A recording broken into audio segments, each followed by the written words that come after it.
નમસ્કાર વિદ્યાર્થી મિત્રો, ગુડ મોર્નિંગ. ફરી અહીંયા પરેશ પુરોહિત યુટ્યુબ ચેનલમાં સર્વે મિત્રોનું હાર્દિક સ્વાગત છે. આપણે જે સોલિડ સ્ટેટમાં ઘન અવસ્થા જે ચેપ્ટર ચાલી રહ્યું છે મિત્રો, એમાં ઘણા અગત્યના સૂત્રો પણ મળી ગયા. દરેક પ્રકારના એકમ કોષમાં પેકિંગ ક્ષમતા અથવા તો સંકુલન ક્ષમતા કઈ રીતે શોધાય એનો પણ અભ્યાસ કરેલો છે મિત્રો. અને આઈ હોપ કે તમે બધાએ સૂત્રો વગેરે તૈયાર કર્યા હશે. ધારની લંબાઈ અને ત્રિજ્યા વચ્ચેના સંબંધ દર્શાવતા સૂત્રો. લાસ્ટમાં આપણે ઘનતા ડેન્સિટી માટેનું કે કોઈ એકમ કોષ હોય તો એની ઘનતા કઈ રીતે શોધી શકાય, તો એ એકમ કોષની ઘનતા શોધવા માટે આપણે જે ફોર્મ્યુલા જોયું છે એને હું ફરી યાદ કરાવી દઉં મિત્રો કે એકમ કોષની ઘનતા D બરાબર Z into m upon a cube into na. Z into m upon a cube into na. અહીંયા d ડેન્સિટી છે, z એ એકમ કોષના પરમાણુની સંખ્યા છે, m એટલે પરમાણુ હોય તો પરમાણુય દળ, અણુ હોય તો આણ્વીય દળ છે, એ ધારની લંબાઈ છે અને એવોગાડ્રો નંબર 6.022 into 10⁻23 પાવર છે. અને એકદમ બિલકુલ સરળ આપણને યાદ છે. તો એને લગતા કેટલાક એનસીઈઆરટી ને લગતા એક્ઝામ્પલ્સ પણ આપણે જોઈ લઈએ. એના સિવાય પણ બીજા કયા પ્રકારના ક્વેશ્ચન પૂછાય છે પણ એ પણ ડિસ્કસ કરી નાખીએ મિત્રો આપણે. તો ચલો, તો હવે જે એનસીઈઆરટી ના જે ક્વેશ્ચન છે એમાં કોયડા નંબર 1.3 મિત્રો, આપણી એનસીઈઆરટી બુક નો કોયડો 1.3 જે ઇમ્પોર્ટન્ટ છે મિત્રો, એને ધ્યાનથી ભણજો. એનસીઈઆરટી બુક કોયડા નંબર 1.3. એક તત્વની રચના બીસીસી પ્રકારની છે. એક તત્વની રચના બીસીસી પ્રકારની છે, એનો મતલબ કે અંતઃ કેન્દ્રિત એકમ કોષ પ્રકારની છે. બીસીસી પ્રકારની છે અને તેના કોષની ધાર 288 પિકોમીટર છે. તેની કોષની ધાર 288 પિકોમીટર છે, 288 પિકોમીટર છે. જો તત્વની ઘનતા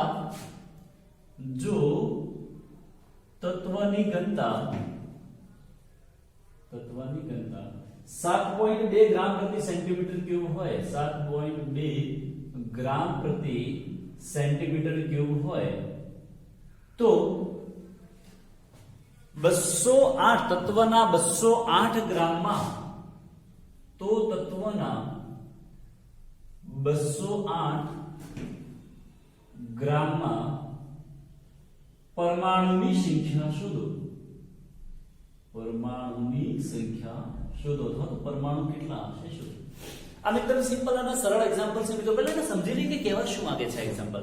આપણને એવું કીધું છે કે તત્વ બીસીસી પ્રકારનું બંધારણ ધરાવે છે, મતલબ કે એવું કહી શકાય કે એ એકમ કોષમાં ઘટક કણો ખૂણા પર અને એકમ કોષના મધ્યમાં ગોઠવાયેલા હશે, જે આપણે ઓલરેડી પહેલા પણ એક ક્લાસમાં ભણી ગયેલા છીએ કે જ્યારે પણ ઘટક કણો ખૂણા પર અને એકમ કોષના મધ્યમાં ગોઠવાયેલા હોય તો એને બીસીસી પ્રકારનું બંધારણ કહી શકાય. ઓકે, તેના કોષની ધારની લંબાઈ 288 પિકોમીટર છે, એટલે એવું કહી શકાય કે એના માટે a બરાબર 288 પિકોમીટર છે મિત્રો. એની જે ધાર લંબાઈ હોય એ 288 પિકોમીટર છે. જો તત્વની ઘનતા ડેન્સિટી પણ આપણને આપેલી છે 7.2 ગ્રામ પર સેન્ટીમીટર ક્યુબ, ગ્રામ પર સેન્ટીમીટર ક્યુબ. તો તત્વના 208 ગ્રામમાં પરમાણુની સંખ્યા જણાવો. તત્વના 208 ગ્રામમાં પરમાણુ કેટલા આવેલા હશે? જ્યારે પણ મિત્રો આ પ્રકારના ક્વેશ્ચન પૂછાય છે, ધ્યાન રાખો. જ્યારે પણ આ પ્રકારના ક્વેશ્ચન પૂછાશે ત્યારે હંમેશા ધ્યાનમાં રાખજો મિત્રો, એકદમ ઈઝી અને સરળ છે. બીજું, અહીંયાથી એક વસ્તુ એ પણ વિચારી શકાય કે બીસીસી પ્રકારનું બંધારણ હોય તો બીસીસી પ્રકારના બંધારણ માટે મિત્રો Z બરાબર 2 થશે. આપણે પહેલા ભણી ગયા, આ બધું યાદ હોવું જોઈએ મિત્રો, અને જ્યારે આ બધું યાદ હશે આપણને ક્વેશ્ચન એકદમ સરળ થઈ જાય. હવે જ્યારે આ પ્રકારના ક્વેશ્ચન પૂછાય કે આપેલ વજનમાં પરમાણુની સંખ્યા શોધો, આપેલ વજનમાં પરમાણુની સંખ્યા શોધો, તો એ વખતે હંમેશા આણ્વીય દળ શોધી કાઢો. યાદ રાખવાનું કે જ્યારે આવું પૂછાય ત્યારે હંમેશા તે ઘટકનું આણ્વીય દળ શોધી કાઢો. પછી આપણે ચર્ચા કરીએ કે એના પરથી કઈ રીતે જઈ શકાશે. ચલો, હવે પ્રશ્ન એ છે, બિલકુલ ધ્યાનથી સમજજો કે અહીંયા જે એકમ આપેલા છે એમાં આ એકમ પિકોમીટરમાં છે મિત્રો, અને અહીંયા જે ઘનતા ડેન્સિટી એકમ છે એ સેન્ટીમીટરમાં છે. અને બંનેના જો એકમ જુદા જુદા હોય તો ક્યારેય પણ ચાલે નહીં. તો આ પણ ફોર્મ્યુલા આપણે સ્પેશિયલ લખાયું છે. આપણે ત્યારે કીધેલું છે કે આ પ્રકારના કન્સેપ્ટ વારંવાર પૂછાય છે. તો જ્યારે પિકોમીટર ને સેન્ટીમીટરમાં ફેરવવું હોય पिकोमीटर ने सेंटीमीटर में फेरवવું હોય તો 10⁻10 થાય।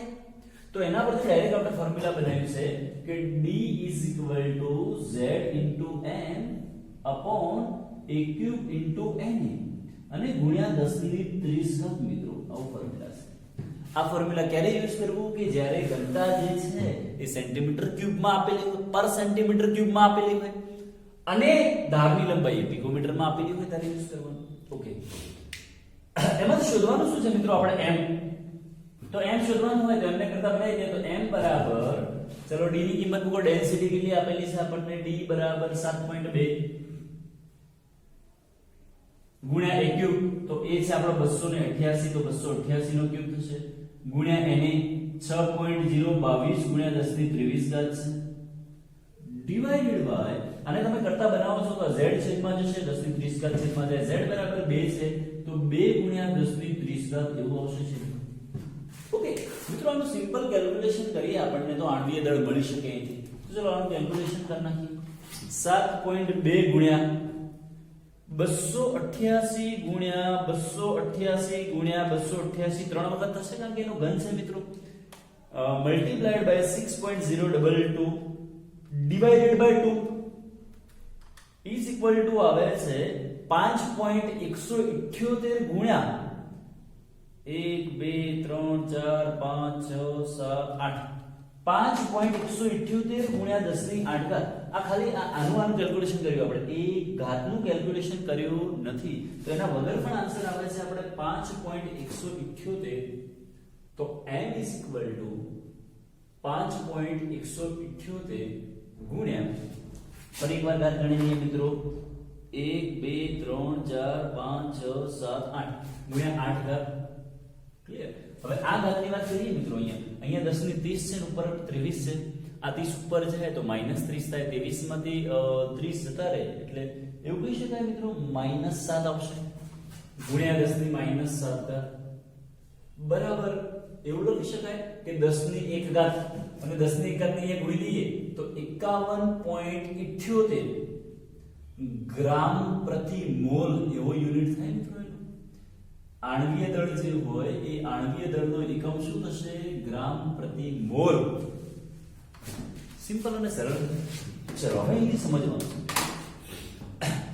ગ્રામ પ્રતિ મોલનો મતલબ શું થાય, આણ્વીય દળ અથવા પરમાણ્વીય દળનો મતલબ એ થાય કે આટલા ગ્રામ વજનમાં 1 મોલ જેટલા અણુ કે પરમાણુ છે, આટલા વજનમાં 1 મોલ જેટલા અણુ કે પરમાણુ હોય, અને 1 મોલ એટલે એવું થાય 6.022, આ 1 મોલ નો મતલબ શું થાય તો 6.022 10⁻23 આવું થશે મિત્રો। તો જે 1 મોલ છે આપણો, એનો મતલબ એવું કહેવાય કે આટલું જ્યારે વજન હોય તો એમાં 1 મોલ જેટલા અણુ કે પરમાણુ હશે, 5.178 ગુણ્યા 10⁻1 ઘાત, અથવા એવું કહીએ 51.78, આપણે એવું લખી દઈએ મિત્રો અહીંયા સ્ટેટમેન્ટ કે જ્યારે 51.78 ગ્રામ હોય પરમાણુ કે અણુ તત્વ, આપણે તત્વ લખી દઈએ, અહીંયા તત્વ શબ્દ વાપરેલો છે એટલા માટે કે તત્વમાં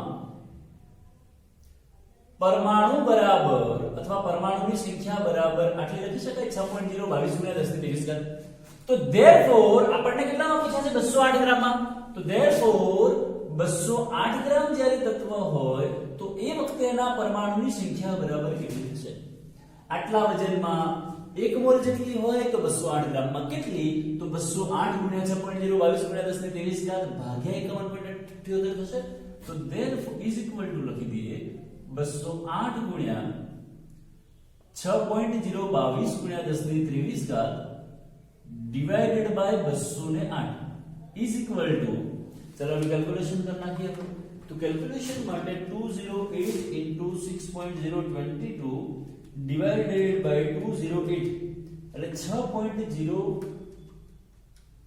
સોરી અહીંયા 208 નહીં, અહીંયા તો ભાગાકારમાં આપણે 51.78 આવે ને, 51.78, તો 208 ગુણ્યા 6.022 divided by 51.78 is equal to 24.19 ગુણ્યા 10⁻23 અથવા એવું લખી શકાય કે 2.419 ઘાત એક બાજુ ડાબી બાજુ ખસેડે છે એટલે ઘાતમાં વધારો થાય ગુણ્યા 10 ની 24 ઘાત આટલા પરમાણુ છે અને આ જે પરમાણુ હશે એ એવું કહી શકાય કે પ્રતિ 208 ગ્રામ હશે અથવા 208 ગ્રામમાં હશે એટલે આપણો આન્સર આવે છે 2.419 ગુણ્યા 10 ની 24 ઘાત પરમાણુ સિમ્પલ અને સરળ યાદ રાખજો મિત્રો જ્યારે પણ આ પ્રકારના ક્વેશ્ચન આવે છે કે જેમાં આપણે કોઈ વજન આપેલું હોય ને એમાં પરમાણુની સંખ્યા શોધવાની થાય તો પહેલા m શોધી કાઢવાનો અને એના પછીથી આપણને પરમાણુની સંખ્યા મળી જશે ફટાફટ નોટબુકમાં નોટ ડાઉન કરજો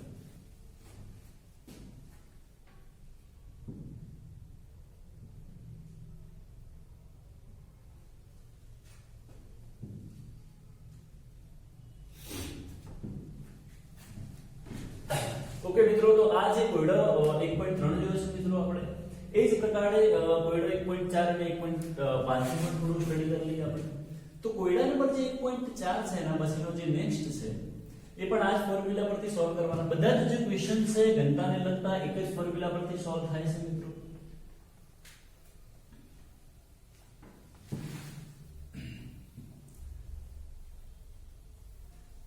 ચલો એના પછી ત્યારબાદ નેક્સ્ટ છે આપણો કોયડા નંબર 1.4 તો કોયડા 1.4 માં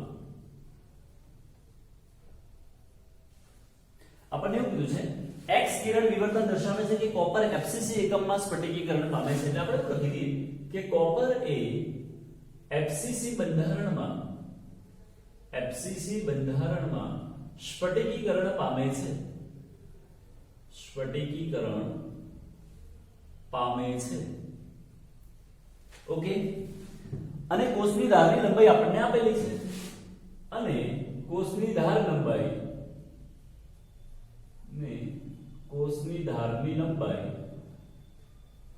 આપણને આપેલી છે 3.608 ગુણ્યા 10 ની -8 ઘાત 3.608 ગુણ્યા 10 ની -8 ઘાત સેન્ટીમીટર આપેલી છે મિત્રો બીજા એક પ્રયોગમાં કોપરની ઘનતા 8.92 ગ્રામ પ્રતિ સેન્ટીમીટર ક્યુબ નક્કી કરવામાં આવેલ છે એનો મતલબ કે એની જે ઘનતા છે એ 8.92 ગ્રામ પ્રતિ સેન્ટીમીટર ક્યુબ છે અથવા તો નક્કી કરવામાં આવેલ છે તો કોપરનું પરમાણુય દળ શોધો તો કોપરનું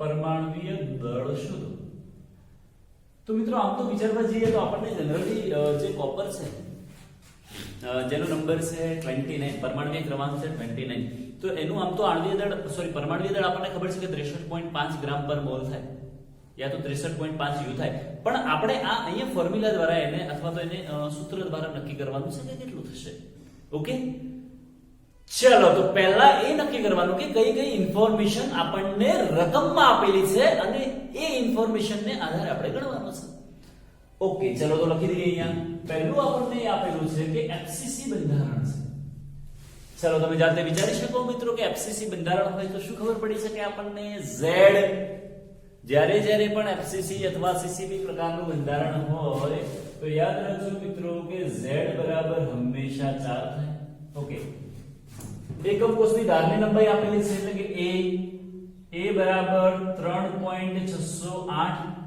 ગુણ્યા 10 ની -8 ઘાત છે ઓકે જો તેની ઘનતા એટલે કે ડેન્સિટી પણ આપેલી છે d બરાબર 8.92 ગ્રામ પર સેન્ટીમીટર ક્યુબ છે મિત્રો તો પરમાણુય દળ શોધો એટલે કે કેપિટલ M શોધો તો એ જ ફોર્મ્યુલા વાપરી શકાય એમાં પણ સિમ્પલ અને સરળ કે density is equal two Z ગુણ્યા n upon a cube into na અહીંયા એક વસ્તુ જુઓ મિત્રો તમે કે જે યુનિટ છે એકમ છે આ પણ સેન્ટીમીટરમાં છે આ જે 10 ની -8 ઘાત છે એનો પણ યુનિટ સેન્ટીમીટર છે તો એને કોઈ ચેન્જ કરવાની જરૂર નથી જે આપેલા છે એ જ ફોર્મ્યુલામાં આપણે યુઝ કરીશું આમાંથી કરતા કોને બનાવવાના છે તો આમાંથી આપણે m ને કરતા બનાવવાના છે અને જો m ને કરતા બનાવો તો આવો ફોર્મ્યુલા બનશે મિત્રો કે m બરાબર d into a cube into na divided by z આવું થશે ને ડિવાઇડેડ બાય શું થશે z તો ચલો એનો આન્સર સોલ્વ કરીએ આપણે